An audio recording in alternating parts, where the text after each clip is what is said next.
Oh, Good, thank you. We're waiting for a couple people. yes, a few more people are trickling in.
I guess we're waiting on who? Miss Matola?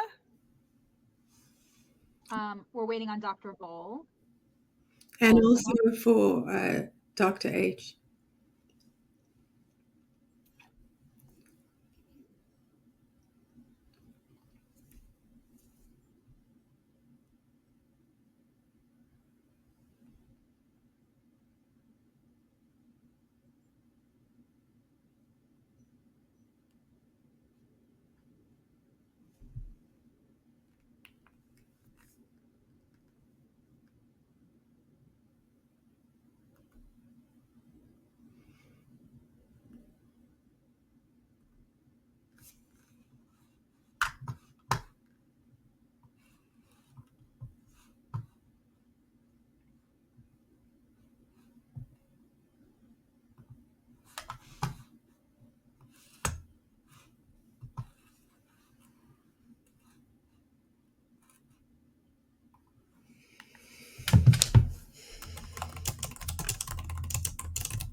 Good morning, everyone, or afternoon. Hi. Hi. Okay, just want to find BOCES. They were just trying to get in, and now they're not there. Oh.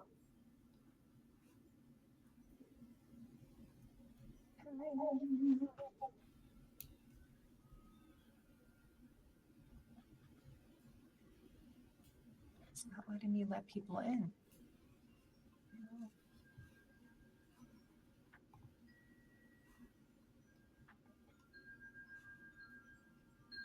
I'm going to log out and log back in. Hopefully it'll bring everyone in. Okay.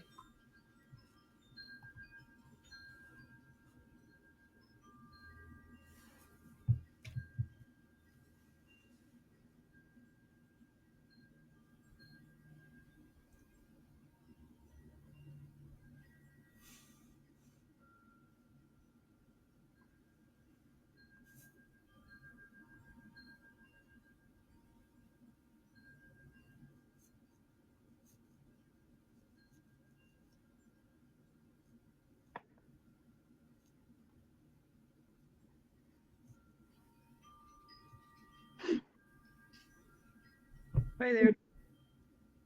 Hi.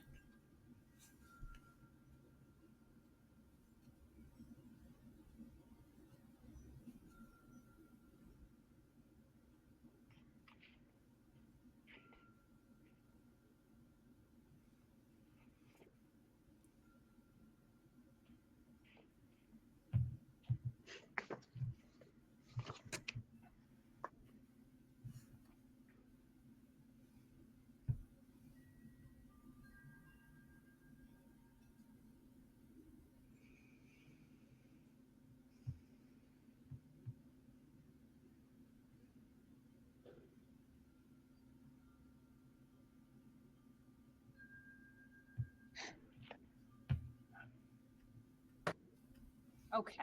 All right. So, Miss Madera, please tell me who you have in the room. I have Mrs. App, Mrs. Leegee. Okay. Is Mrs. Langtree? Oh, there you are. Okay. And let me just think. Miss Mesa.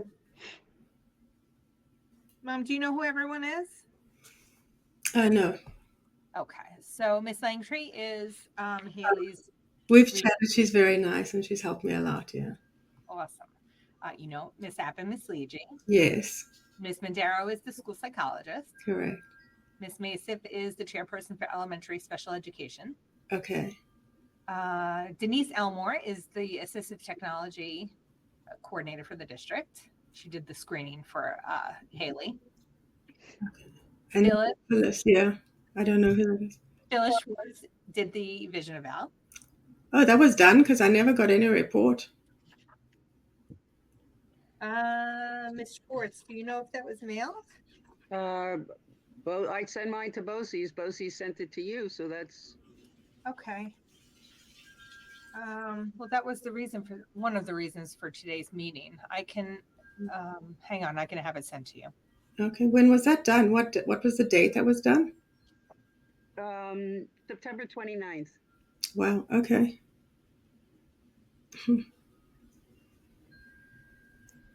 So an assistive tech eval was done as well, because I don't think I saw that. It was just a screening we had approved, and Miss Elmore is here to report on the results. Of a screening, not an evaluation. No. Is that what you're saying? We start with a screening usually in this district to see if Okay. further eval is needed. Thank you. Thanks for clarifying. I just also want to clarify the vision eval was, I think, received by DO on October 22nd. According to the date on to Mr. Lombardo on that letter. Are you emailing that to me so I can follow when we go through it? Yep. Great. I just had the secretary. So give it a minute or two and we can start with the other evaluations first. Okay. Sounds good. Thanks. Okay. Dr. H, I'm not even going to attempt to say your last name. Thank you for coming. Nice to see everyone. You too. And you did the neuropsych eval. Miss Del Greco, for anyone who doesn't know, is Miss Blum's sister or Hailey's aunt, and also an educator. Okay, I think.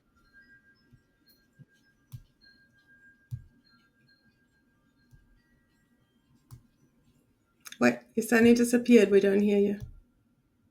I was just confirming the date that it was mailed on 10/22, but now I'm asking if it was also emailed to you. No. Okay. All right, we can get started. This is our second meeting of the year, right? I think so. Yeah, I believe we met once early on and we approved the vision eval, if I'm correct. Oh no, that was in August. Okay, so if we could just get a little quick update on how Hailey is doing in the classroom.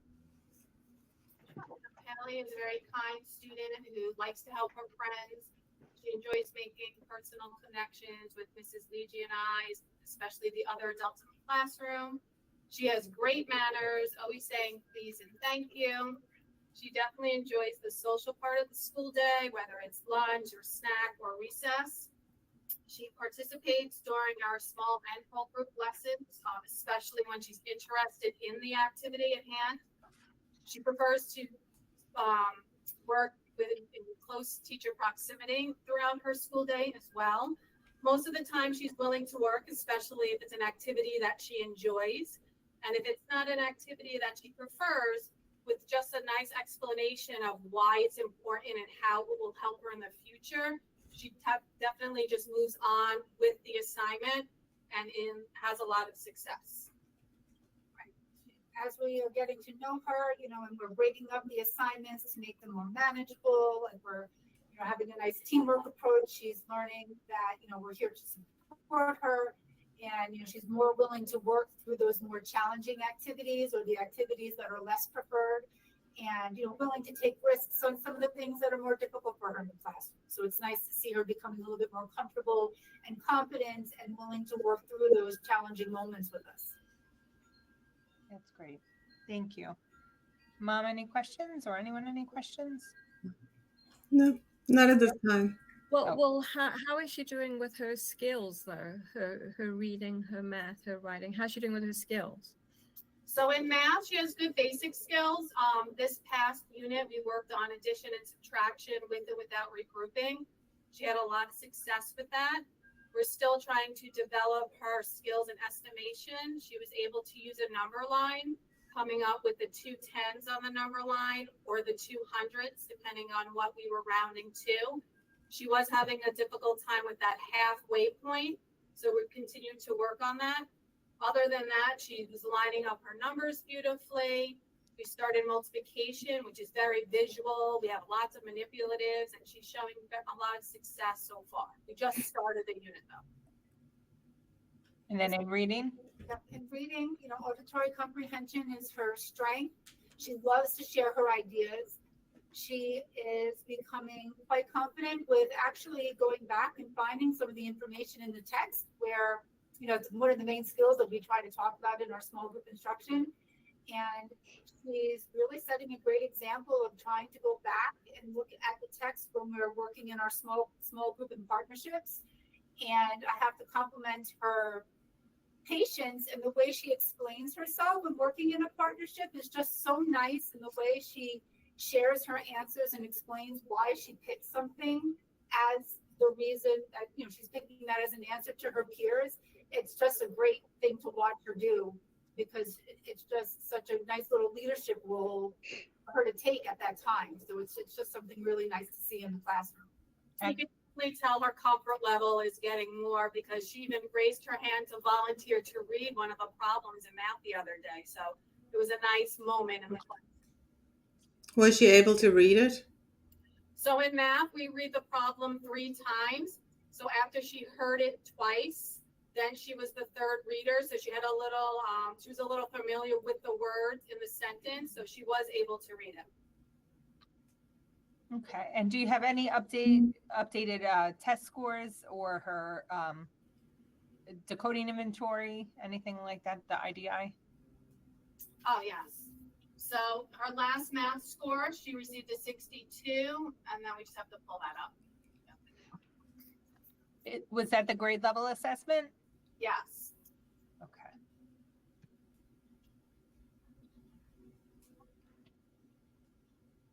And then did you read that math test to her? The math test was read, yes. So that 62 is after having had it read to her. Well, what was the average for that test, approximately? Ballpark. For the class, Yeah. we didn't figure that out. I don't know. I don't want to make up a number. No, I was just wondering where she fell, like in relation. That's all. I would actually like to know that. All right. Well, you could get back to us with that. Yes, we're looking it up now. Okay. And so the accommodations she currently has on her IEP are for testing, queuing to stay on task, directions read, and tests read. Okay. And then in terms of any reading assessments? We're just pulling that up now. Sorry. It's That's not.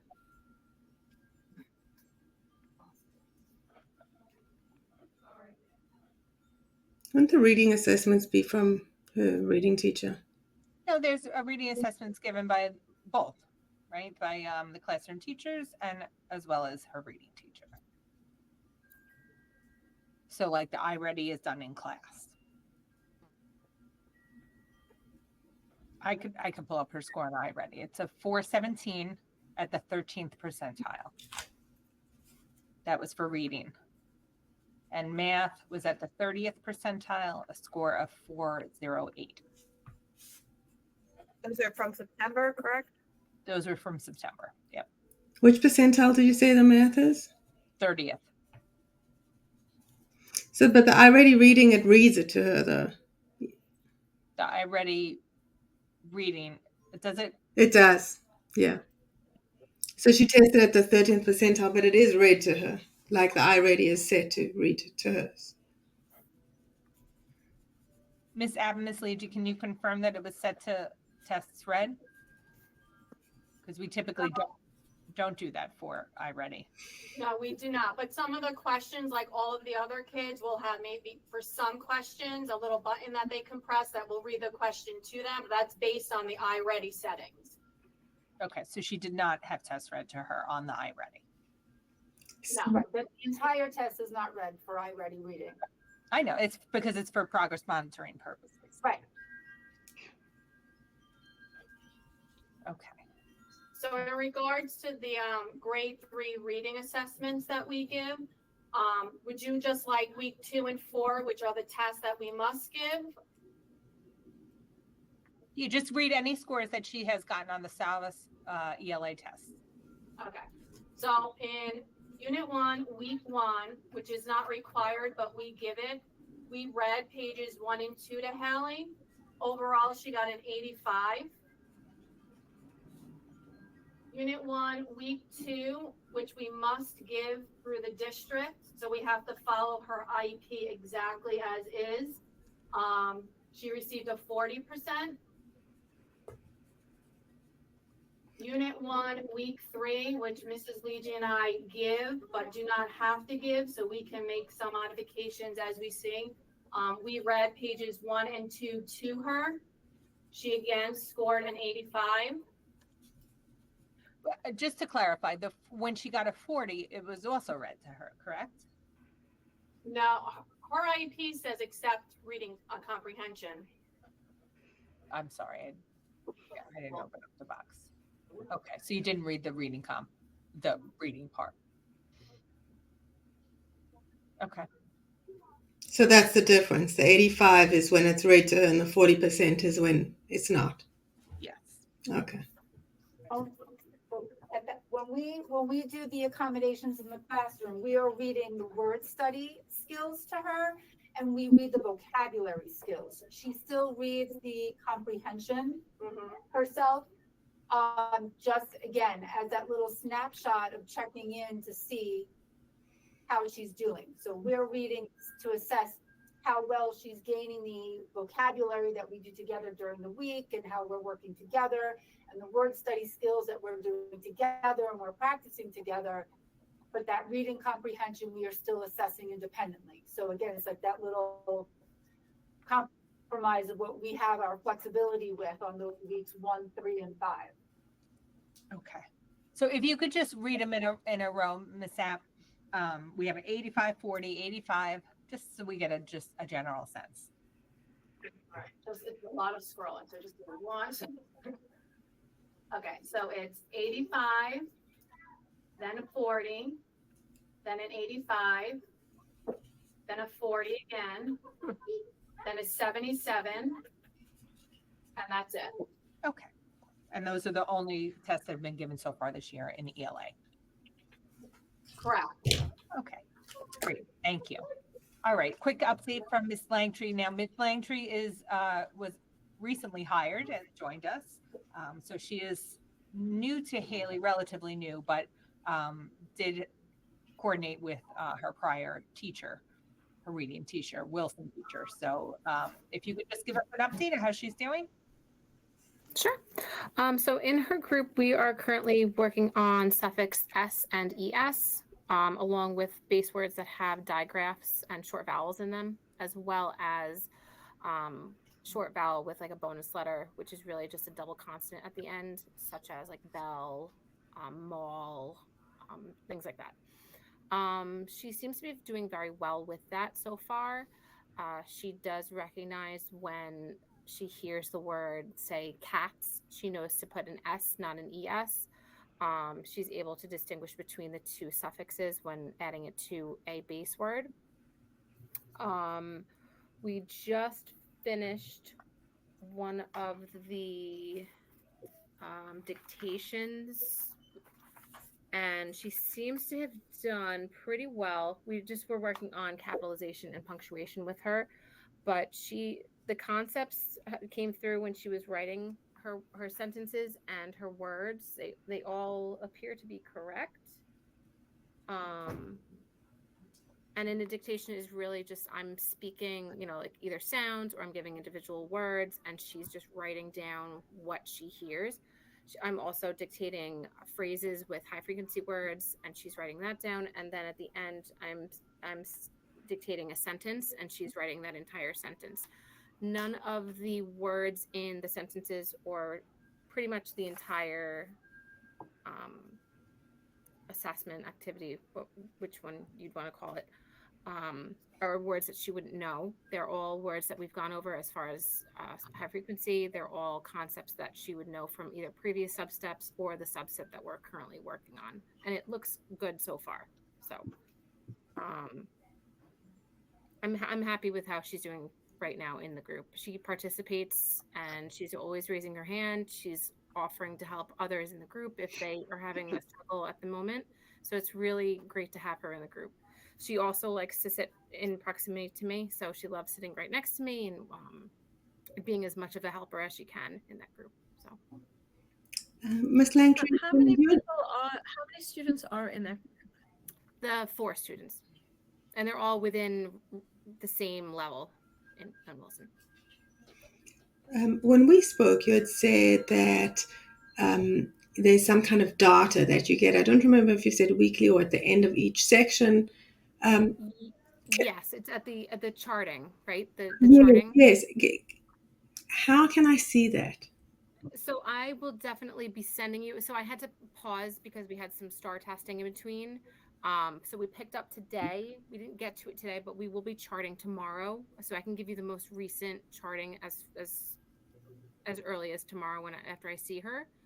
And I know we spoke about having that emailed, pretty frequently. As much as I could get from her, I'll give it to you. What is star testing? It's what the district uses for. There's a lot of different little subtests within it. Let me take a look. So there's an oral reading piece. There is a nonsense, expressive nonsense, receptive nonsense words, high frequency words that are on grade level. How did Hailey score in those tests? What was that? How did Hailey score in those tests? I'm actually looking at it right now. And excuse me if I misspeak. I am new to this testing, but she did. Let's see. Hang on one sec. So, okay. With the STAR early literacy test, she scored, her scaled score was 814. It says she's pretty much an early transitional reader, which at her level, I would expect. What's the percentile of that? 8. And then with the CBMs, which are just the subtests that I did with the oral reading. Sorry, could you? Sorry. With the, so there were little subtests. Uh-huh. So for the oral reading passage, which is on grade level, she scored 14 words correct per minute. And what percentile is that in? It says 70% accuracy. So I guess within the words that she did read, 70% of them were correct. But what is her percentile for the number of words per minute? It does not say that here. What is the expected words per minute at her grade level? That I don't know right now. I can definitely get back to you on that. Ms. Langtree, do you administer this test? I do. It's on the computer, so I'm monitoring them as they're taking this. So, but like I said, I'm still new to it, so analyzing it, I'm still learning that a little bit. But as far as the data that I'm looking at right now, let me see. The segmentation was actually, let's see that. That was 15 correct per minute as well. You don't know the percentile? What would the let me see if it's has it. You know what? Why don't you get, if you have it, great. But if not, then I don't want to take up too much time. We can get that after. Yeah, I don't see it on here. Yeah. So I can always get back to you on that though. Can I just Sure. ask how frequently STAR testing is done? I'm sorry, what was that? How frequently is the STAR testing done?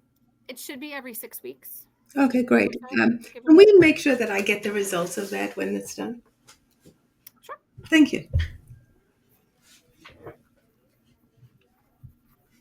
Okay. All right. I think we are ready to get started. Dr. H, would you review your neuropsychological eval? Sure, I'm happy to do that.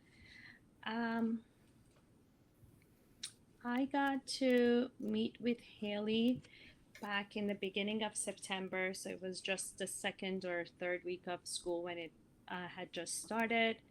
I evaluated her over 2 3-hour sessions. Sorry, I'm just pulling up my notes. She was a bit reserved and apprehensive. She wasn't able to make eye contact with me right at the start. She was able to be comforted by her mom, and she entered the testing room with her mom. Mom stayed in the room for part of the initial session. Hailey was offered drawing materials. She chose to draw her stuffed unicorn, which she had brought with her. She became more comfortable with me and the setting. She was more responsive as she became more comfortable. And during the following sessions, she did not need her mom in the room. I asked about her school experiences. She overall said she enjoys math class the most, and she noted satisfactions with her teachers, even though the school year had just begun. I did note some articulation difficulties as she was speaking. While working on tasks, she had some sequencing difficulties. For example, when writing the alphabet, she kept having to go back A, B, C, D, and then again go back to see what the next letter she needed to write was. When she was performing reading tasks, she was not always able to appropriately decode. She often guessed the words, and the words did not really make sense that she was guessing to put in place. Her pencil grip appeared appropriate when writing. However, she did demonstrate letter formation and spacing difficulties. She preferred to eat while she was completing the task. She often made tangential comments, especially when I presented her with something that appeared challenging to her. She was very fidgety in her seat. She required redirections back from me. She appeared overwhelmed when she was presented. I have to stop you, Dr. H. I wasn't aware that we didn't receive a copy of the neuropsychological eval. That was emailed to you along with everything else. I would not have been on this call, nor would Right, I have right. been. I thought so, but Yeah, okay. I can pull up the email and I can You tell you. emailed it directly to me. Correct. Okay, no problem. Go. Okay.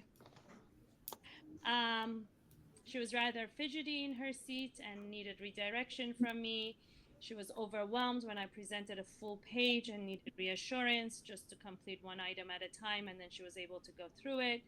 She narrated her responses out loud, or she hummed while working, and it appeared that that was some kind of a self-organizing or self-soothing tactic for her. She did apply her best efforts, and I do believe that the results are valid. I did not do a cognitive or an IQ test because one was just done by the district in July of 24. Her overall IQ is at the 73rd percentile, which is just under the high average range.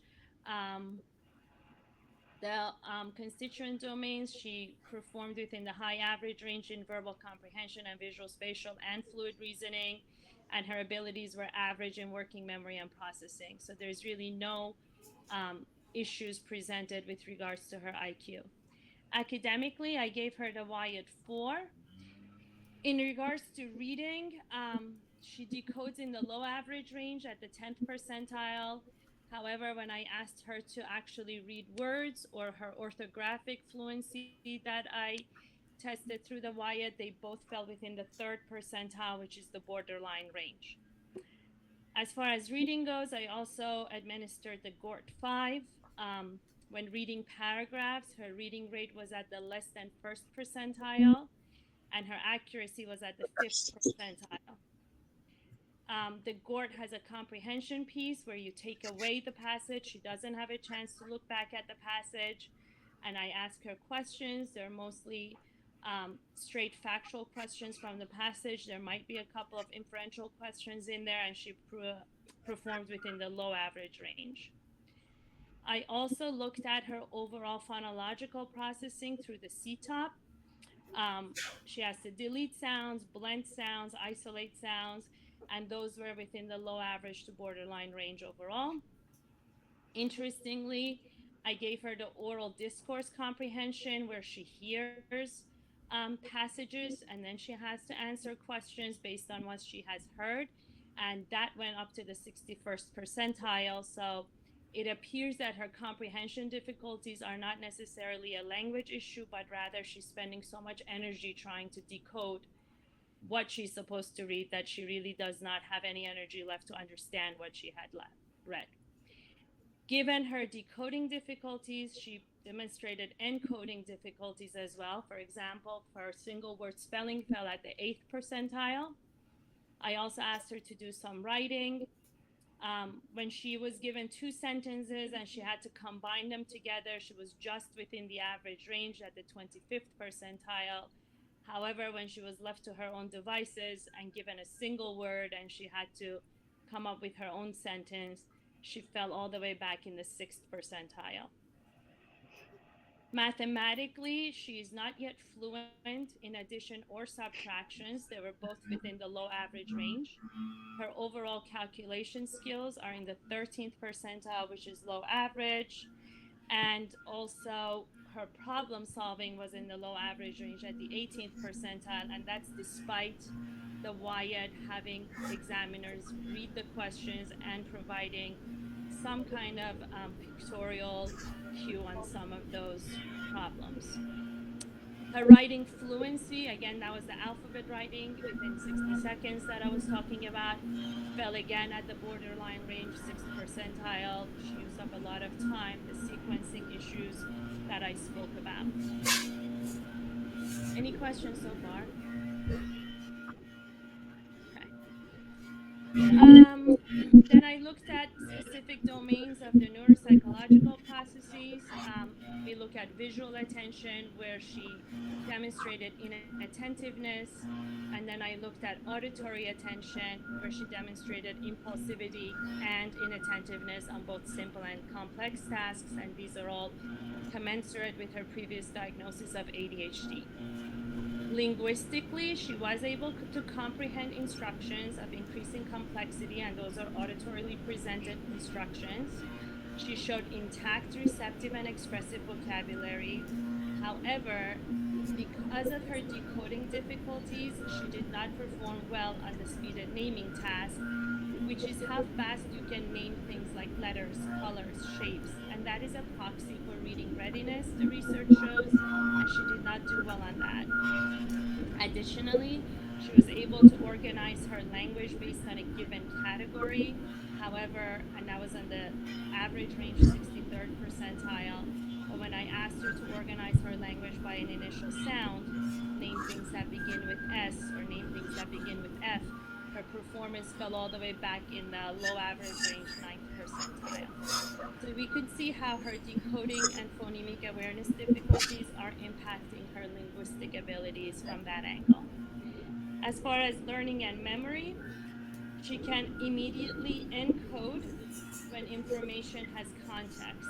So if there's stories or pictures with some context, she really encodes it well. However, if it's non-context based, so a list of words or any kind of designs, she does not do as well. I did give her a delay of about 30 minutes, and then she did improve on those non-context based information. So she is better able to encode those when you give her some sort of a delay. She showed intact visual perception abilities. However, her motor coordination and visual motor precision were lower than expected. So when she has to integrate both visual perception and motor coordination, she runs into trouble. And again, that's all commensurate with some of the handwriting difficulties that I observed. As far as reading skills go that were completed by Hailey's mother, there are some concerns with regards to her externalizing problems, her hyperactivity,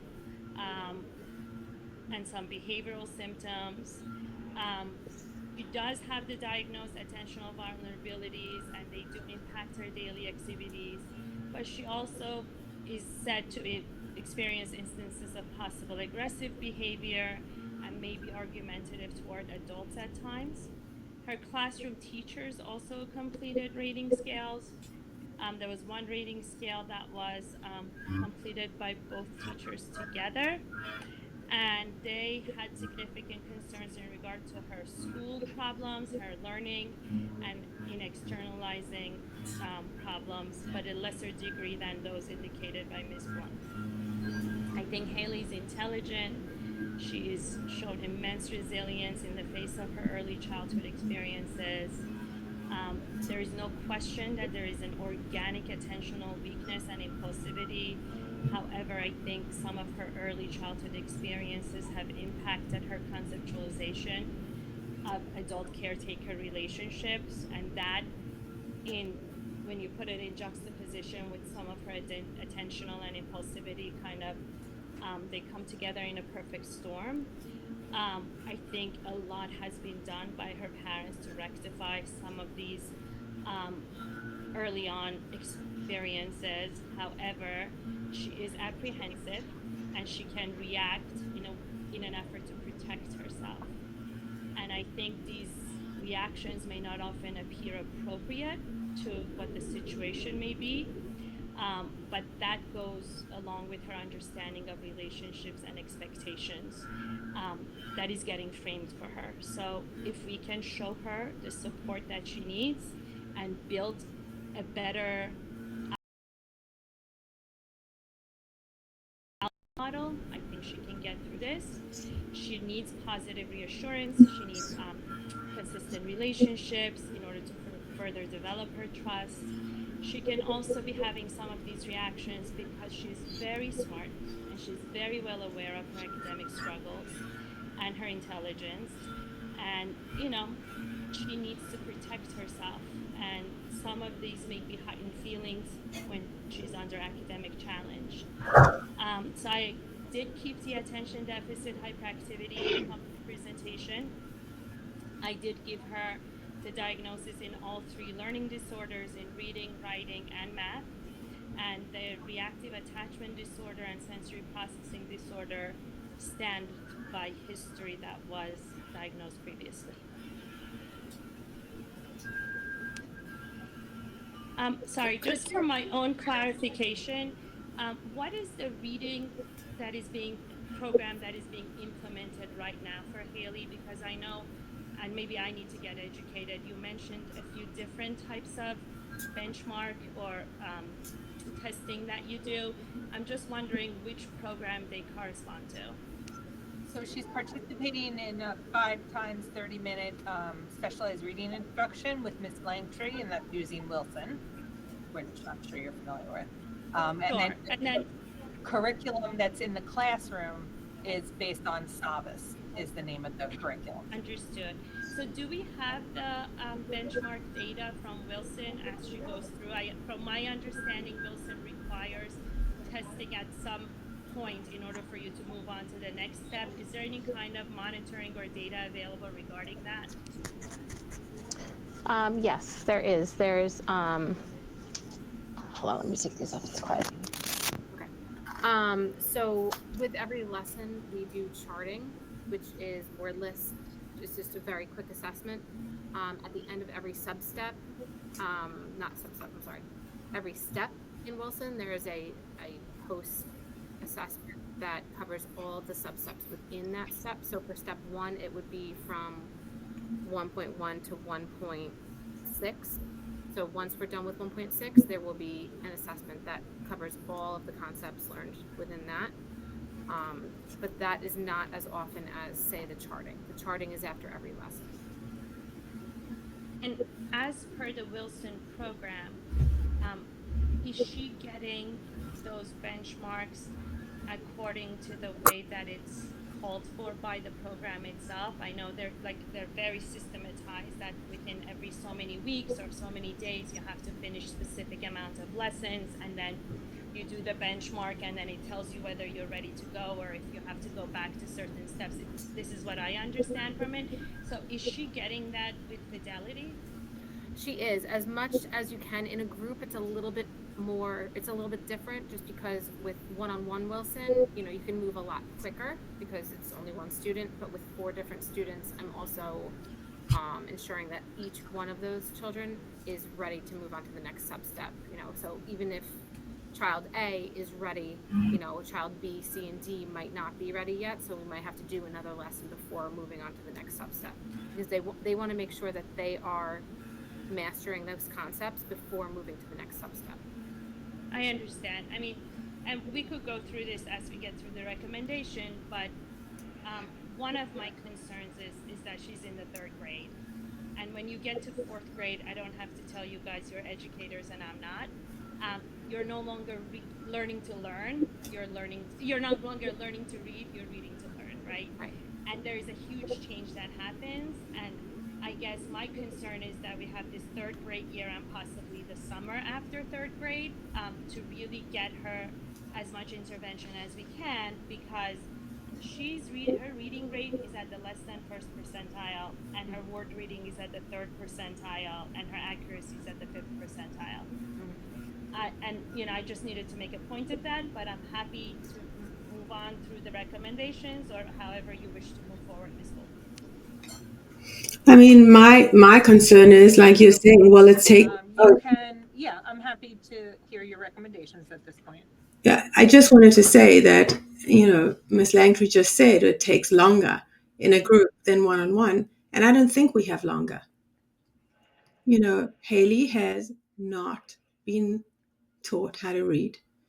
She has not been adequately tested, and this district has failed her multiple times. She had a one-to-one teaching assistant, and the district didn't let that teaching assistant next to her. This district then declassified her. Then they put her in a program that didn't quite work, and they didn't do regular testing, or if they did not alter what they were doing to test.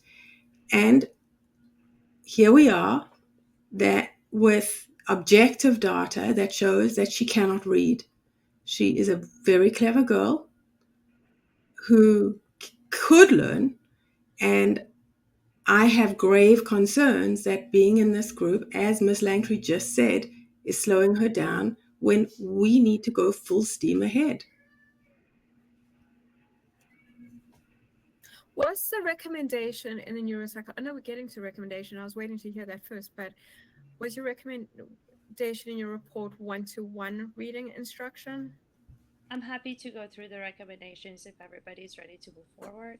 Yeah, and let me just also clarify that these are Dr. H's recommendations, right? As a private clinician, not working for the school district, stating what she feels would best meet Hailey's needs, right?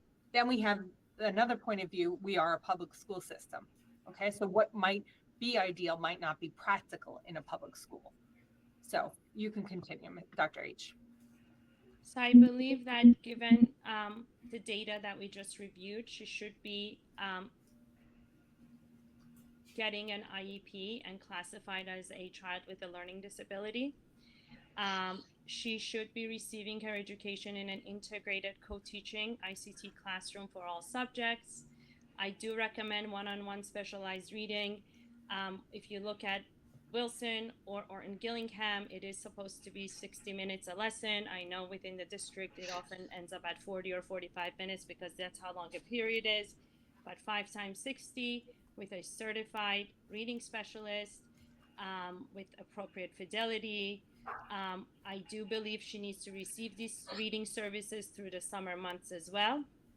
Given her difficulties in math, she should be given more individualized services so that she can better understand concepts and materials taught in class regarding math. She proves difficulties in graphomotor functioning, and she needs a comprehensive occupational therapy evaluation as well as an assistive tech evaluation. The OT and the assistive tech need to work hand in hand, and her teachers and those who work with her need to be trained with any assistive tech technology that she'll be using. I don't want to get too far ahead without discussing some of the stuff that you Sure. already recommended. In terms of the reading, currently Hailey is a tier 3, I'm assuming, Miss App and Miss Leege, so she's getting math lab or no? She's not You have getting to math unmute. lab. Thank you. For the student, Hailey is considered a tier 2 math student. She does not receive AIS math lab outside of the classroom. She gets her AIS math services inside the classroom. And what does that look like for mom and dad's sake? Mom's sake. Right, so Hailey is exposed to the 3rd grade math curriculum, and then she receives additional small group instruction to review and reinforce the math skills in the classroom throughout the school day with Mrs. App or me in our room. Okay. So What is the difference between the tier 2 and tier 3, being that you thought she was a tier 3, but she's a tier 2? I was just judging from some of her scores that Dr. H had reviewed. I was predicting that she would have been a tier 3, but she's a tier 2. So are you familiar with MTSS or RTI? No, tier 1. Well, I know what RTI is, but if you could, So tier 1 is the instruction that all students get. Tier 2 would be for at-risk students, small group intervention, and tier 3 would be a pullout with AIS. Right. That's just the general, not necessarily for a special ed student, but for everyone. Right. But by nature of the having an IEP, she is a tier 3 in that sense. And the specific diagnosis in math, would that take her to tier 3? I mean, we could entertain that. That is a building level decision. You know, it's not something that would go on an IEP, but I would be willing to talk to Mr. Bernardell, the principal, to see if that would be appropriate. But we have to keep in mind whether that would be appropriate, because if she's pretty confident with her addition and subtraction, I believe, is what I was hearing from the teachers, right? Right. I mean, typically, if we compare Hailey's math skills at this point of the school year with other students who are tier 3 math, she's much stronger with her math skills than those students receiving tier 3 instruction. Right. So while we could, I don't know if it would be helpful and might be detrimental if we're then pulling her out. Yeah, I just want to point out that her math fluency in addition, that's how many addition math facts she can do in 1 minute, is at the 9th percentile, which is the lowest level of the low average range. So if she was at the 8th, it would be borderline. Right. And her math fluency in subtraction is at the 14th percentile. Yep. Her calculation skills are at the 13th percentile, and her problem solving is at the 18th. So yeah, again, I understand what you're saying. I need to, reiterate. I know she's better in math than reading, and I know she might be better than other students within the class, but when we're talking percentiles on that bell curve, she's not falling where she's supposed to be falling. Correct. And what I'd rather do is tweak her, since she does have an IEP, tweak her individual program, right? Then lumping her together with the kids that get pulled out for tier 3 services. She has the benefit of having an IEP. So in terms of her goals, we can, speak about what those should look like.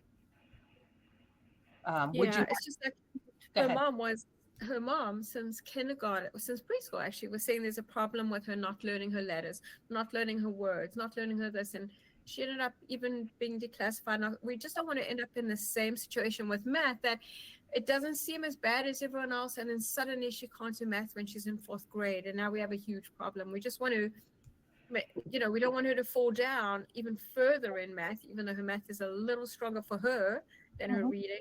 But that score of 62% at the beginning of the year was not great, and her IMath score was not great. So along with those frightening scores that she got in her neuropsych, I mean, it does seem like she needs a little more help. And I'm unclear. That's something we could speak to Mr. Bernardell about. I'm unclear, since she has an IEP and she needs interventional services, why that would be a so-called building decision and not something that is specified with goals on her IEP. That does not. What we would specify with goals on her IEP would be what her special education teacher is doing, not what the general ed math teacher is doing. So, but for example, if she went into Miss Carell's group, that is special education math, isn't it? No. It's a building level service. It's a gen ed service. Huh. For tier 3 students. But listen, I'm not ruling it out. I think we can certainly speak to Mr. Bernadelle. But again, that's not my decision. I see. Okay. I would like to make sure that her goals on her IEP are appropriate. Dr. H, I think you have a copy of her IEP, right? I do. Okay. Do you feel her math goals are appropriate? I haven't reviewed her goals, to be perfectly honest with you. That's generally not something I get involved in the sense that I'm an educator in that sense. And I know you guys do the 6 out of 12, 6 out of 15. Like, it doesn't ring to me the way it's supposed to. Maybe that's my okay. So you know what? What I do agree with you is that it does need to be more individualized. Now, I don't know if there is resource room services. I'm just telling you off the top of my head what I've seen in other districts. I don't know how your district works.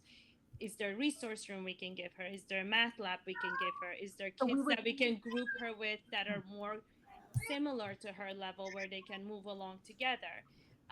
That's why she has, I have to stop you, Dr. H. That's why she has a special education teacher. She's sitting right there. Her job is to customize Hailey's instruction, right? So pulling her out for another teacher would mean what? That person has more expertise than the special ed teacher that has the child all day long? To me, that would not be a good use of Hailey's time. But Miss Leegee is a special education teacher.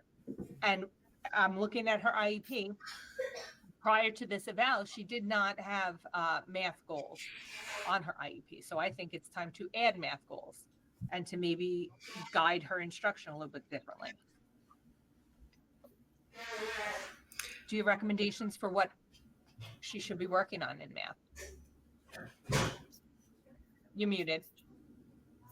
That's for the special education teacher to decide. I told you what her calculation performance is. So would you propose, so you can't make a recommendation about what she should be working on in math? I'm not an educator, Ms. Bull. Okay. All right, it's Dr. Bull. We can add calculation. Ms. Leegee, could you just let us know if what would be an appropriate math goal for in terms of calculation and fluency? I mean, I could certainly be more specific. I can go more specifically through her iReady diagnostic to look at her calculation and fluency to see where specifically. I mean, I don't want to just say something off the top of my head right now, but because I can go more specifically into those domains and see where the breakdown is and where her next steps would be. So I am fine with that. But you know, goals should be developed within the CSE. So if it's Miss Leegee, just give me a second. If Miss Blum is okay, we won't take up the rest of our time developing the goals. You can meet with mom, review the goals, and then we can add them afterwards, because I don't want to rush and like you said, add goals that are not appropriate. Yeah, I certainly think we should include some goals with fluency, because if, for example, she can, she can remember like her multiplication tables instead of having to calculate them, or remember 1 + 1 or 2 + 3, because she currently has to recalculate it every single time. I think that should definitely be one of the goals. Okay, so we're looking to add a fluency goal, a calculation goal. What about understanding what operation to use? Mm-hmm. I mean, it sounds like she's not doing well with word problems. Is she able to like understand the concept of, do I do addition? Do I do subtraction? Yeah, so the fluency goal is one, the calculation goal is the second one, the computation of math, right? Mm-hmm. Yes, but I do like that one of understanding operations in word problems. That makes sense. For choosing an operation and looking at her fact fluency. Mm-hmm. Okay. So, Miss Leege, if you could come up with some goals, speak with mom, and let's make sure we're all on the same page, and then we'll submit via amendment after today's meeting. But I will write in the minutes that we are looking to add those goals. Okay. Sure. So just to clarify again, so a fluency goal and a selecting an operation goal for problem solving. Yes. Okay. Okay. And just while we are speaking about the goals, can we discuss the ELA goal that we had discussed earlier, or do you want to finish math and come back to that, or I wanted to just go through. Yes, we can go back to that before we get any further down the list of recommendations. In terms of the reading, like I said, I do believe that Hailey qualifies for Wilson instruction. She is getting it. That what that would look like is adding to her IEP 5 times 40 minutes per week of specialized instruction in reading. 5 times 40 or 5 times 30? What is she currently getting? 5 times 40. Okay. And then I'm not particularly happy though with the group instruction. I know. And like we've discussed before, that is what we have to offer. But listen, if she's not making progress, or if she is making progress and needs to be regrouped, then that's something we would consider. We would not continue to let her group hold her back. I mean, she has not made progress. At what point, I mean, it sounds like we need to see the benchmark testing. So can we please put a deadline on, or some kind of criteria as to, yeah, she's not making progress in it, but we don't want to waste this whole school year. We've wasted kindergarten, first, second at this point. We're not wasting third year when she has to learn next year and fourth. So at what point with the benchmarks, what kind of progress do we need to see to make sure that she's learning well in this group? And when will we see that benchmark testing to see if she is making that progress? Okay, so when was the last time the STAR was given and her last Wilson assessment? The Wade was given over the summer. And the STAR testing, we just finished that yesterday. Okay, so we can give another Wade 6 months later, right? So that I'm not exactly sure what month it was done, but so we're thinking like it's typically the beginning of the school year and the end of the school year. Not according to Wilson. Okay, yeah. We're not going to debate that, but I will. I'm not waiting 6 months, Dr. Vol, because you know what? The school year is 10 months, and that takes us by the time she gets the test, and then we meet, and then we reorient. We're at the end of the school year, and you have squandered my child's education the last few years. Maybe not you personally, but the district. And I am not squandering another year. I am not waiting 6 months. Okay, well, we will not re-administer the Wade until 6 months, but there are other assessments and progress monitoring tools that we will give. Ms. Langtree, can you just let us know a timeline when you think? And what is your reason for refusing it? First of all, we also have guidelines from Wilson, and it's not to be given more than 2 or 3 times a year. That's not what they say. They say for lower performing students, it should be done more frequently to monitor progress. So she's having progress monitoring quite often. Ms. Langtree, can you please describe how we are monitoring? Yes. So at the end of each lesson, which again, with a group, it takes a number of days because a lesson is very comprehensive. There's 10 parts to each lesson. I'm doing the charting at the end. Actually, it's during the lesson. So I think when you're saying charting, I don't think everyone's understanding what that looks like. So you're getting like she got 7 out of 10. Right. So it's that. Exactly. That is an assessment, a progress monitoring assessment. Yep.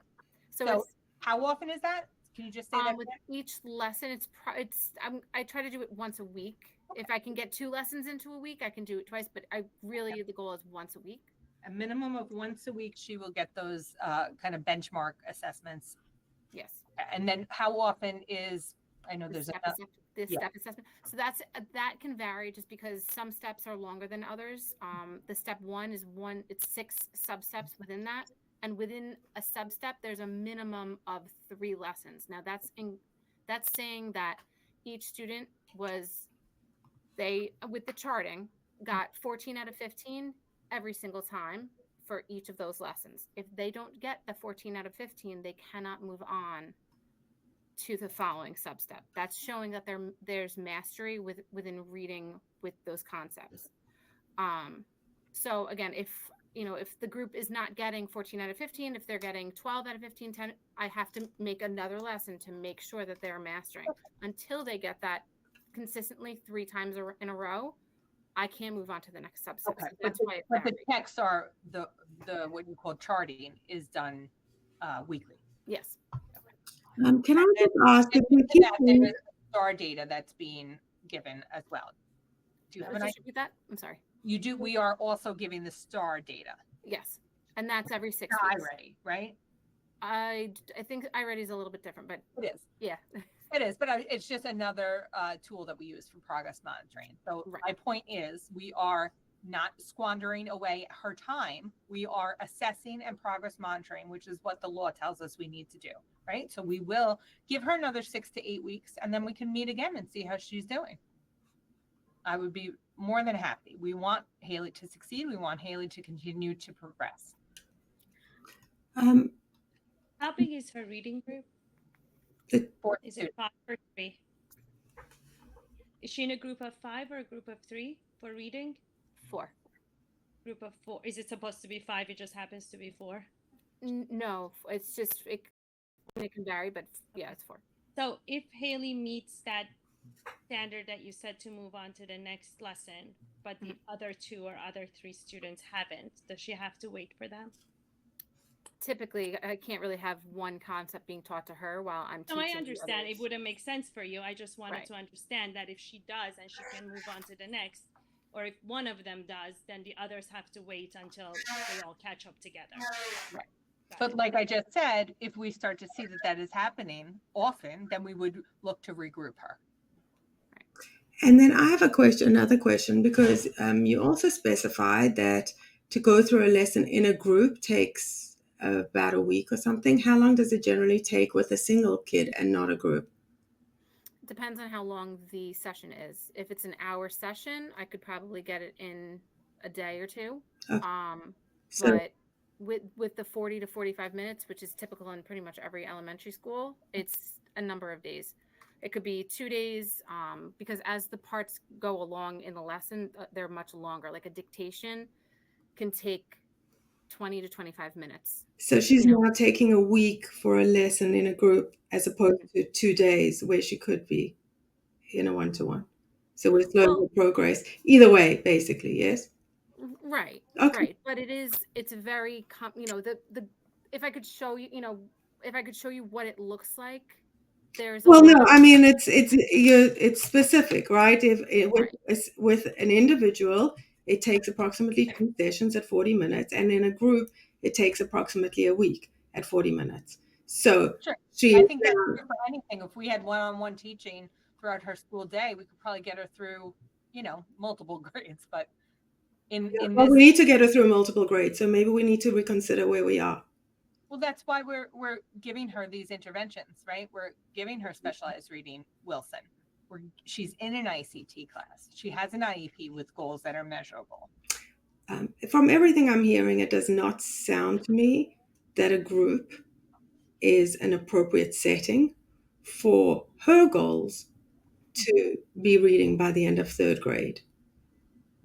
Okay, so that is a goal that you have set for her, to have some level of mastery. What we're looking for her is to continue to progress, right? Well, there is no continue to progress, because she has not progressed. She is currently at a kindergarten level. So let's not use the word continue. So this, again, we can't belabor this point. This is what the district is offering. The group, it could go up to 5. It is only 4 at this point. Okay. Dr. H, would you like to review the rest of your recommendations? Before that, I just want to ask, Dr. H, you were talking about the benchmarks. Is that the same as the charting that Mrs. Langtree keeps referring to? Is that the same thing? It's what Wilson calls for to be done in a systematic way to implement Wilson in it with fidelity according to the way the program is supposed to be implemented. Okay, so if we do the research, like how will we know that she's making satisfactory progress through those like what would qualify satisfactory progress through those charting and the benchmarks? So with the charting, they are to read 15 words from that sub-step. To move on, actually, the standard is a little higher when they're individual. It's a 14 out of 15. With a group, it should be 13 out of 15. For the first 2 times that they do it, it should be real words. The third time that they do it, and again, they can't move on to the nonsense words until they've mastered the real words. So that is a minimum of 2, but that could be 3, 4, 5, depending on how they master. If they master those 2 word lists and get 13 out of 15 or 14 out of 15, depending on the type of group, then they can move on to nonsense words. And that is when they have to get that mastered. Now, if they don't master that, I have to continue on to another lesson until they master that list. Once they've mastered that list, I can move on to the next sub-step. Where they are right now in their they're in 1.6. So if they were to all master the nonsense words as soon as I get up to that in charting, then I would move on to the step assessment, which encompasses all of the concepts from 1.1 to 1.6. Once they all pass that, we can go to 2.1. But how will we know that this group is working for Hailey versus the individual? That's what I'm asking. I'm sorry, what was that? How will we know that she's making satisfactory progress in this group and won't require the individual? What are you going to use as criteria when we meet in 6 to 8 weeks? So they are, well, it would. First of all, it's also a committee decision, right? It's not Ms. Langtree's decision. It's a committee decision. No, I'm asking what the criteria will be. Like what variables will we use to say, yes, she's performing well enough in this group, or no, she isn't? What variables will we use to make that decision? I don't think anyone can say what variables. We'll look to see how she's meeting her IEP goals, how she's progressing towards them.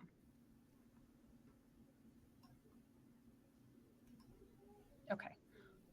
I don't believe at this point we're going to have time to review the vision eval. So we'll have to do that in another meeting. I'm very sorry, Ms. Schwartz. Well, that will give us time to actually read the vision report, which will be a good thing. Yep. Yeah. I still haven't received it, by the way. Yeah. Okay. It was, just so you know, though, it was mailed on the 22nd. I mean, I don't have it, but I mean, I frequently get documents from the district that are backdated. I really don't. I don't want to waste any more of your time. You can, you don't have to stay on the line. Can you email it to me though, Dr. Vol, please? Because I do not have it. All right, so should we carry on with the recommendations then? Yes, I believe the next, we were talking about OT eval. Yes. Well, we're talking about the recommendations. Yeah. Yeah, so that's one of our recommendations. Okay. Mm-hmm. So you know that she was recently evaluated, Dr. H, right? I do. I would like a more comprehensive evaluation than what was done. I think she needs it benefit from it. I mean, they did show weaknesses in visual motor integration as well as visual tracking and an image pencil grip. However, you need to have that OT and if we're having an assistive tech eval, or I don't know if it was done or it will be done, that OT and that assistive tech need to work hand in hand together to be able to implement correctly and move on along the same continuum and be consistent in what's being implemented. So the two need to go hand in hand. And oftentimes from my experience, when there's an assistive tech, they do speak with the OT together, and the measures that are administered are a bit different than what was administered during her OT evaluation. But again, maybe your district works differently. So what we do is ongoing consultation between the assistive technology person and the occupational therapist. Has she had an assistive tech eval? So Ms. Elmore is actually right here. You logged off, but oh, hi, good morning. Good morning. Oh my goodness. Hi, we actually did an assistive technology screening based on Hailey's IEP and all of her evaluations. We have recommendations to her IEP to make some additions to it based on all of her needs. Again, I'm here to discuss compensatory strategies, whereas I know we're working on developing skills still, but how do we compensate while we work on those skill deficits to make her as independent and as confident as we can? And that's always my goal. So things like speech to text and text to speech to compensate for the difficulties with writing, the difficulties with reading, access to Bookshare, so she has audiobooks. With math, we're looking to get something called Mod Math allowed through the district. There's a privacy agreement they have to sign. That does not allow for word problems to be read to her, but it will allow to help with the organization of numbers, which will help her hopefully with the calculation.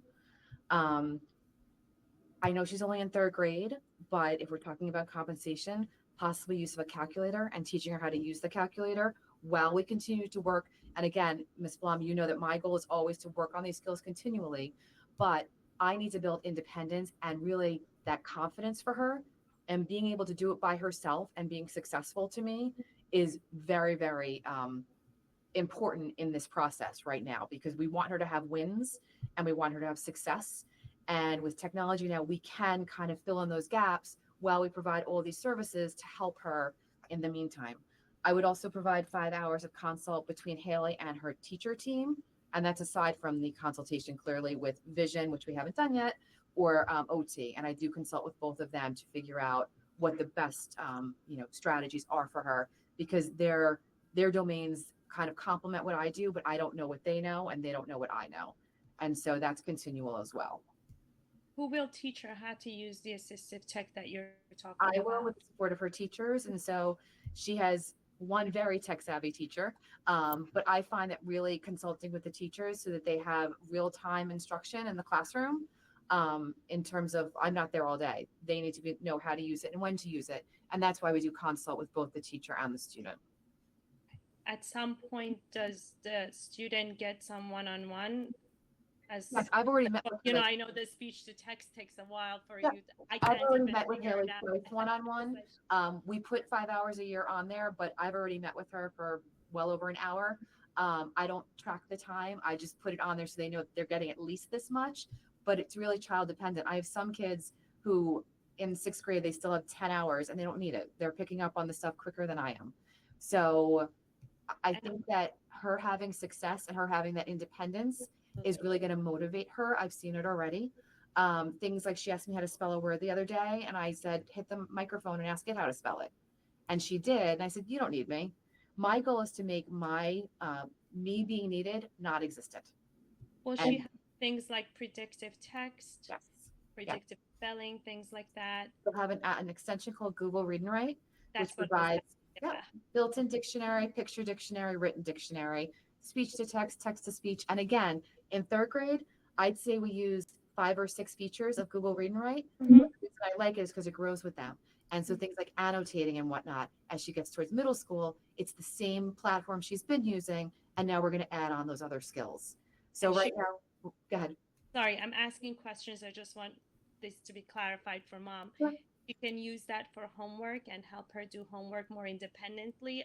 I from what I understand, some kids can just throw their homework as a PDF onto Google Read and Write. If it's a passage they have to read, it gets read to them. Therefore, they can listen if their comprehension is better listening than reading it on their own. So it's something that I believe even for homework and within the home will allow her more independence and success. As long as she has that available electronically, Google Read and Write will work across any platform that's on her Chromebook. Okay. So will the homework be available electronically, I guess then is a question. What was the question? Will the homework be available electronically? If it's not, and Ms. App and Leeds, you're open, I can help them do that. If it's not within the Google Classroom already, but that's something that during the consultation with us, we can work on that. I would like that because, I mean, Ms. Langtree and Ms. Appenlegia have been, very responsive, and we're trying to figure out a program because like some of the homework that came back was really not doable for her at all.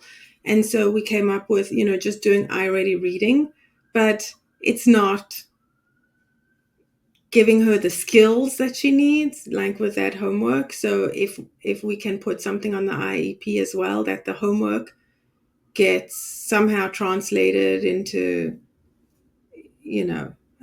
um, whatever this Google app is doing. I think we can Format put that she can do homework independently, because she's such a bright girl, and we don't want her not to be doing her homework. We don't want, because right now her mom's doing a lot of the homework when she's doing homework, or her, whoever's helping her. We want Hailey to be able to do her homework and learn these skills. We don't want her learning to stop. She's so bright. Agreed. So can we do something like modified curriculum electronically when available? There's certain things that everything's not going to be available to be put up electronically. We're going to come up with something, but can we do something like modified homework electronic when available? And I'll work with the teachers to get that up there. Yep. I agree with you. How do we feel about, for now, use of a calculator? Because I'd really like to teach her to be independent while we're working on filling in those gaps. And sometimes just inputting it, that motor planning, sometimes it actually helps with the memorization, the rote memorization of those numbers and the calculation. Same thing with reading. By using Bookshare to see it and highlight it, a lot of times it helps. We're highlighting, it helps with the letters, we're putting it in a font that's appropriate and accessible for her. And so I really think that we should make her, I really want to see her as confident as we can and independent as we can. So I know she's young, but I would also like to put use of a calculator for now. I mean, that's ultimately up to parents. Yeah. And no, I'm speaking professionally, I'm okay with it. I guess if you're talking diagnostically, and this is no criticism of these specific teachers, I'm just saying as a whole, as my experience, I just want to make sure that she's going to be continuously learning concepts in math despite having that calculator. So it's very easy to punch in 3 times 2 and get the correct answer. But she needs to nevertheless understand that 3 times 2 means you have 3 sets of 2 and right. conceptually get that. Okay. So and I'm not saying her specific teachers right now would do that. I just don't want that calculator to be an end all to it, because those concepts, if they're not understood at this foundational level, when she gets to higher math, she can no longer punch it in that way.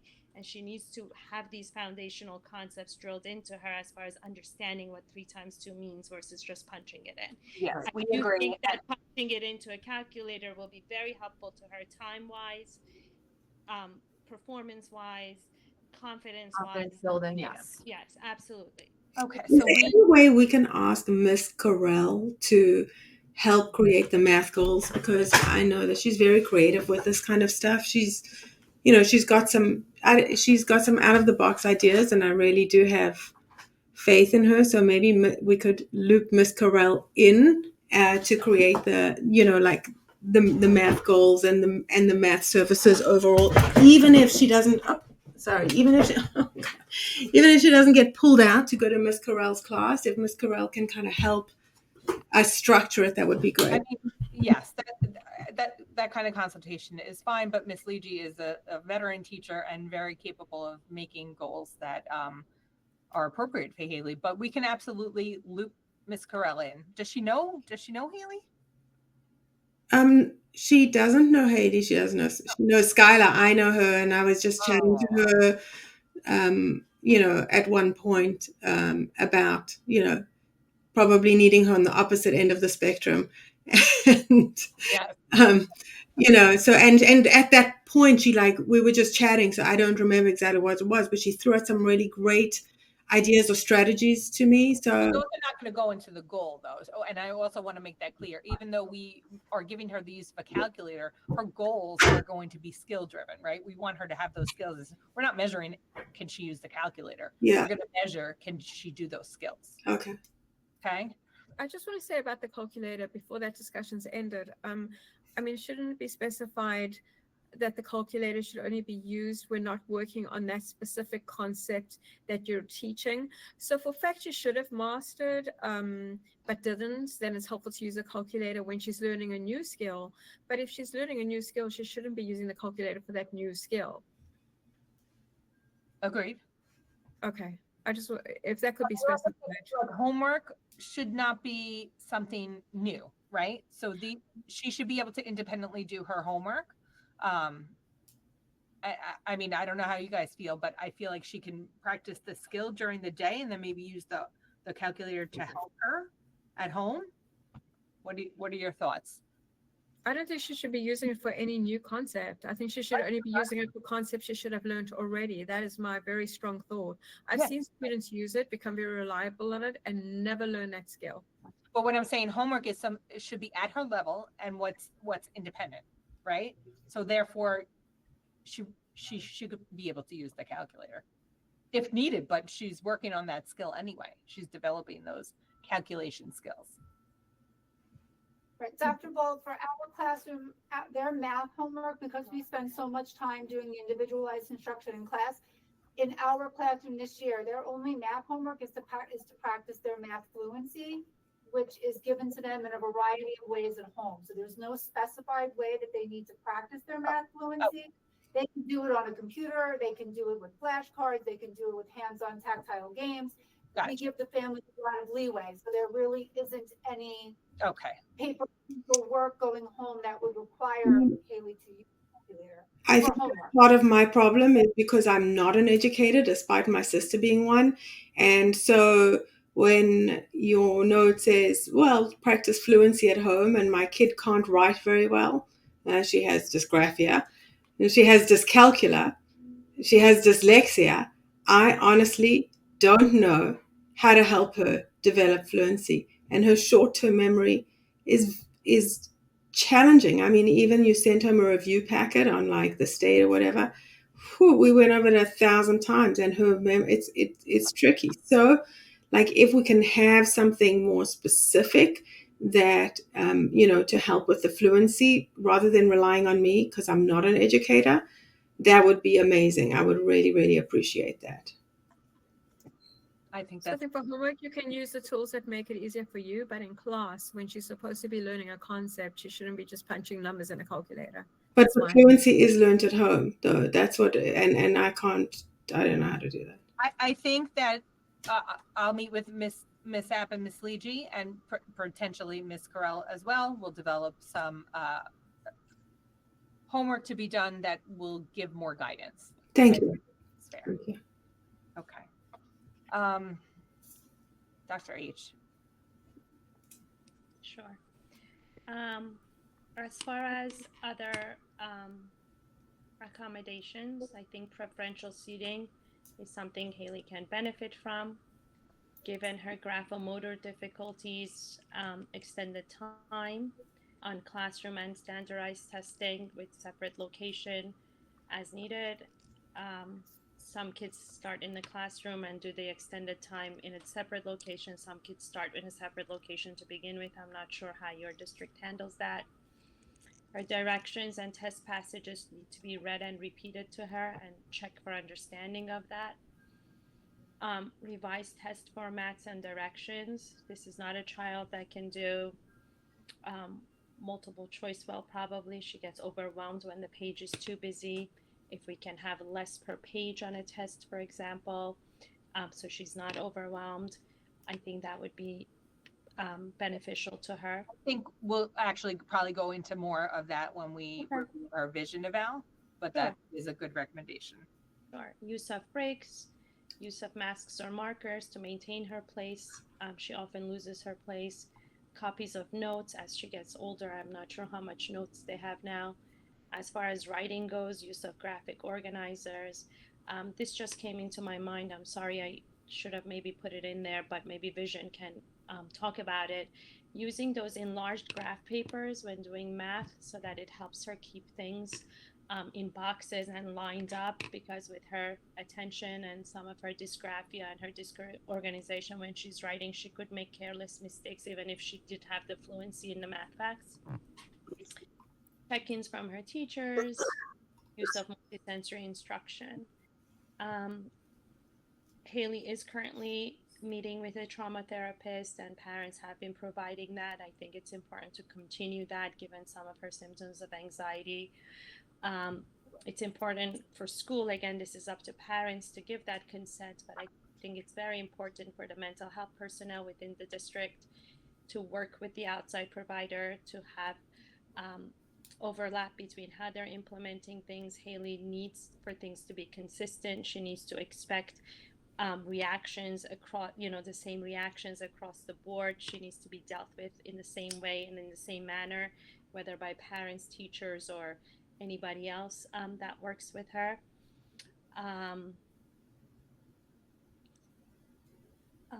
There are some reading recommendations here, such as having audiobooks and large materials that we spoke about. I have some recommendations for reading comp and math comprehension, math problem solving. As far as her ADHD goes, she's young. I'm not a medical doctor. I know medication is something that might want to be considered. However, Hailey does have a history that might interact with that. As far as being put on stimulants, I recommend it's something to eventually be discussed if her symptoms increase and it's something that parents want to look at. Okay. All right. So I'm definitely okay with all of those test modifications. Test accommodations, we will add those. I would also like larger text because a lot of the homework that comes home is very small text and it is hard for her to follow. So that's why we're going to definitely need the vision teacher to review that and make specific recommendations. So I don't feel comfortable doing that without her. Yeah. But yes, that would be the goal. If she does do assistive tech and if her homework is eventually decided to be digital, if she's on the iPad, she could literally just zoom in or zoom out. Or if she's on any kind of a Chromebook, she could zoom in and zoom out, which is really one of the great things about using a Nook or a Kindle for kids with dyslexia, because they could adjust it so that there is less or more on the page and it doesn't feel as overwhelming, which is one of the other benefits of the assistive tech that they were speaking about. Got it. Okay. Yeah, definitely on a tablet or Chromebook, because it's so hard for her to write. It's really takes so long. It's just hard. Yes. Just to pick up on that, I mean, on the report that the district did, her word sentence copy test, her letters per minute was 20, and the grade equivalent for third grade is 42, and for second grade is 39. So she's so behind and she's so slow with the writing, and I know writing's very hard. So I just wanted to ask the committee and everybody here what you all thought. For tests only, when there's a lot of writing involved, would it make sense for her to have a scribe? We're using to write down all those answers. We are using we're adding speech to text so that she wouldn't have to. Okay. Do you want to describe what that would look like? It's much more beneficial than a scribe, because when they get a scribe, according to New York State, during state testing, they have to explain their punctuation, their capitalization. They've got to spell difficult words. If we use speech to text, she's literally going to dictate her responses into the computer, and it's going to be much more effective for her at this point. No, that's great. I didn't know that all her tests would allow for that format, and that all her tests would be electronic. If all her tests are going to be electronic and she can do that, I was really thinking of her sitting there with having to write on a piece of paper. That's what I was concerned about. But if her tests are electronic, that's perfect. Even if the test is a paper copy, we're going to open up a Google Doc and we're going to have her answer within a Google Doc. That's what we do. Oh, wonderful. Okay, I appreciate that. So, and while you are talking and over there, I just asked, because apparently you did the assistive text screening, which is your district's first step. And then based on the screening, you decide if the AI tech eval is required or not. So what were your thoughts after you did the screening? Did you think you needed to do the actual evaluation? Typically, we have to do a full evaluation if we don't have enough information, or if a student's a borderline student, we have to dive a little deeper. Hailey has so much information from not only her outside evaluations and their recommendations, but also her IEP and her teacher input, that we could really design assistive technology based on all of that. Sometimes going through an evaluation, it doesn't give us anything else, and it just takes up more of the student's time. We'd rather just implement and give the accommodations that they need. We can actually give accommodations without even doing a screening. It's really part of their IEP process. And so we do the screening just to see, what their needs are and what their physical abilities are at that time, kind of meet them where they are. Okay. Can we just ask a clarification on the testing? Right, but are we looking to eliminate the writing entirely, or are we looking for something to do on the Chromebook for, what are we considering lengthy writing? Or are we looking to eliminate it completely? Because in third grade, for the most part, we're looking at what, three to four sentences at this point? Like, I don't know if that's considered It is for her. lengthy and we're looking to do things digitally. Like, I just want to be clear on what we're looking to do For her at on this for level, Chrome. yeah, for her at this level, even 3 to 4 sentences, I would consider lengthy. Single word, I mean, spelling might get her jammed up even. But really anything more than a sentence for her, I would have her using speech to text. And I know we want to work on those writing skills, but during testing, we want to figure out what she knows. So I'd work on writing those sentences during instruction. I would 50-50 it. We do speech to text and sometimes we do writing. But on testing, we really just want to know what is her level and what can she give back to us in the most efficient way for her. And I think at this point, verbal, that speech to text is probably the most efficient for her to display what she knows. So based on that she's going to be having her directions read, she's going to be having the extra time, that she's going to be sitting there reciting her, dictating her answers back. Are you suggesting a separate location? I mean, I know you hadn't kind of specified if the whole test will be in a separate location or only extended time. Like, what are your thoughts on that now? So in the third grade, actually 3rd to 5th grade, the teachers know best, but most of this can be accommodated within the classroom. The classrooms are quite big. There aren't as many students in like the middle school. They're not as loud. Usually we can like move the kids around, which they do anyway, and put her in an area where she would dictate. Now she will need a headset, which we'll give her with a microphone, because we also don't want other kids to be able to hear what she's saying. So we have to see how it works within the classroom. And I'll work with the teachers to figure that out. It really depends on the environment. I don't think we need to specify separate testing site for all tests. I think it's really at the discretion of the teachers. Are we specifying extra time? Yes. I think she already has that, doesn't Yep. she? Right? I don't think so. Yeah. Does she? Hang on. I'm looking. I thought I saw it. No. No. Okay. So we will add time and a half. Dr. H, do you think time and a half is good based on her speed and that kind of stuff? Yeah, that was in my recommendations. Okay. I mean, her processing speed on her IQ test was fine. It's more the writing piece that's slowing her down and the fluency piece that's slowing her down. The reading comprehension piece that's slowing her down. So I think that time and a half, given everything else that we're putting in with the assistive text, should be enough for her. And they're going to monitor. And if it's not, the next time you meet, it's something that you can bring up probably. Okay. All right. Any other recommendations, Dr. H? I am okay for now. You just have to go through the vision, I guess, to go through some of the recommendations that kind of go hand in hand with. Okay. Oh, and as far as I guess summer reading. This way too early to discuss extended school year services. That will be discussed in spring at her annual review. Annual review. Okay, fair. I also would like to bring up, since you do the weight testing every 6 months, she was tested on the week of June 10th. So we are actually due, like the first week of December for another one. Okay, so I will speak to the building and see when she could be pulled for that testing. Thank you. All right. I think that is it for today. In terms of adding the specialized reading, we are doing that 5 times 40 minutes per week. So that'd be in addition to her IEP, as well as we will be adding math goals. And teachers will, coordinate that with you, Ms. Blum and Ms. Del Greco, if you would like to be involved in that process. And then once we come to an agreement, we will add the goals via amendment. We will follow up with Mr. Bernadette regarding potential math group for her. And we added everything, I think, in terms of test modification, test accommodations that, we just discussed, the assistive technology. You'll review the IEP when we email it to you.